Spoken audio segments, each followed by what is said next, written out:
Here with Browns General Manager and Executive Vice President Andrew Berry. And AB, obviously, one door closes, another one opens. We know how difficult that was, but this is a new beginning, and Todd Monken is now the head coach of the Cleveland Browns. Let's take a step back to when you knew you were going to lead this process to find the head coach of the Cleveland Browns. What was that like for you, and what did you want to accomplish from a process standpoint to get to the right answer? I think the biggest thing is, if you're hiring a head coach in the NFL, if you were to translate that in the business or corporate world, you're hiring either like a CEO or a COO. And it's a highly compensated, highly impactful role within the entire organization. And you want to give it the amount of dedicated thought in terms of how an individual skill set matches with the strategy of the organization. So for us, the biggest thing was, after figuring out where we were and where we wanted to be, is maintaining a very open mind. Great coaches come in different shapes, sizes, backgrounds, you name it.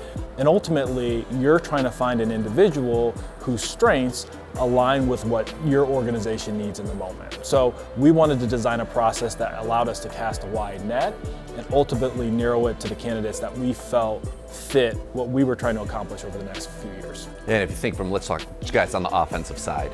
Your two final candidates were very different. You have one guy who has more time coaching, 37 years, and Todd Monken, now the head coach of Cleveland Browns, than Nate Shieldhouse had been alive. Mm-hmm. And how did you kind of weigh those two things, and then what allowed, at the end of the day, Todd to be, as you said earlier, head and shoulders above everybody else? I guess maybe I'd make one clarification, Nate. I know that there's been a lot of focus on the external candidates at the end. They were our two final external candidates, but Sure. We also had a very fine internal candidate in Jim Schwartz, who was in that group, and he didn't have an offensive background.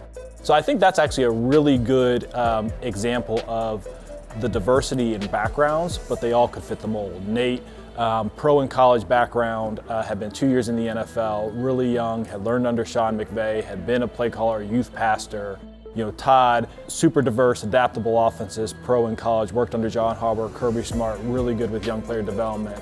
And then we all know Jim, strong leader, former head coach, defensive savant, really well respected by players, and global knowledge of football, so he knows offense, defense, and the kicking game. We felt like we had a really strong mix, of the candidates of the final day. With Todd, we loved just his performance track record, what we heard about him with young players. His offensive track record was quite honestly unprecedented in terms of being on the open market. Pro, college, mobile quarterbacks, limited quarterbacks, star quarterbacks, air raid system, power run game. It's very rare that you can find a coach that doesn't have a system, but is truly fluid in adapting it to the personnel. So you had to feel good when you went through the three final candidates. You felt like, okay, we're in a really good spot now, and now it's kind of sifting through and getting that answer, and that answer was Todd. You've talked a lot already this offseason about kind of redoing the offense, or putting a lot of investment into the offensive side of the football. How important, kind of as you went through this, was that shared vision of, here's what the coaching candidate, or in this case, what the coach Todd thinks, versus what we think, and how we're going to kind of get that onto the same page and be collaborative to get to that right answer? I would probably make a comparison to maybe where we were coming out of the 2020 season, where in 2020 when we got here, our biggest priority was surrounding, our young quarterback Baker Mayfield at the time with as much as possible to make sure that the offense could get off the ground. Now, we had a very patchwork defense at the time, and going into 21, it was obvious to anyone who had any, two eyes watching football where our investments would be. I think we're in a similar spot here, just with the opposite sides of the ball. So that, question is less candidate specific. Anyone we talked to understood Sure. that made the most sense. So there was probably very little time in terms of okay, where are we actually going to invest our resources this offseason? How much is it in terms of when you collaborate with a coach, what they're looking for at each position? Here are the traits I really like in receivers. And granted, there are very few receivers that have all of those traits. So you try to get maybe one guy that's got all of that stuff, and then good route runners, or the vertical speed, or tough, contested catches. How is that is that something that you talk about in this process, or is that now that he's here, now we're really talking about, okay, what we're looking for? Yeah, it probably starts with more of a macro playing philosophy. Obviously with Todd's track record, there's a fair amount of flexibility, which naturally expands the player pool for you. With other candidates, they have a very specific system that has some level of malleability built in within it, where you may have to talk a little bit more detail on some critical positions. But it's really more from a global philosophical standpoint that you have those discussions, and then once you get into the seat, you may drill down with more specificity as you're actually entering the player acquisition cycle. When you talked about, this is going to be a young roster, and there's going to be a lot of turnover, especially on the offensive side of the ball, and an infusion of young talent.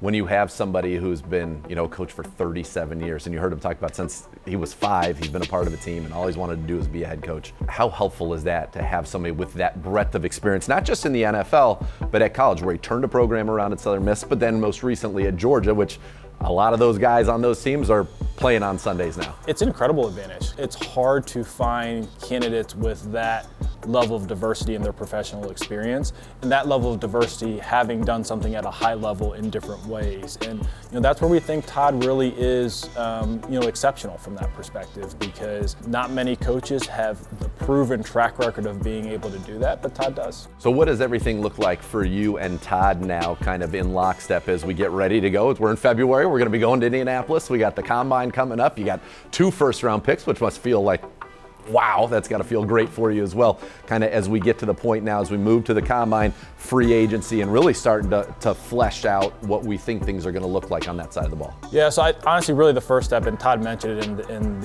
his opening press conference, it's really assembling the coaching staff. That takes ultimate priority.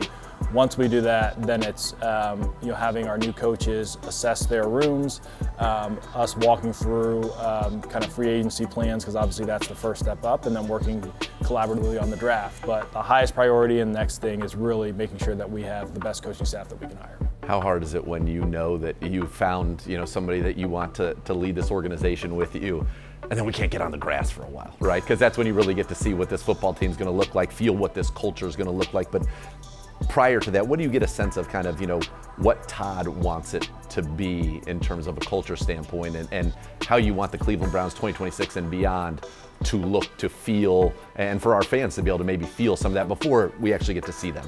Yeah, I think those are conversations that you have during the interview process, because, and we talk a lot about alignment here, you want to be aligned on that coming into it, as opposed to adopting one way or the other. Sure. And look, I think with good people, good football people, there's a fair amount of overlap with what people want to see. In terms of the impatience of seeing the team before the grass, honestly, we have a lot of work to do. So we'll take the time, and then once the weather gets a little bit better and we get to May and can hit the ground running, I'm sure we'll be pleased with what we see.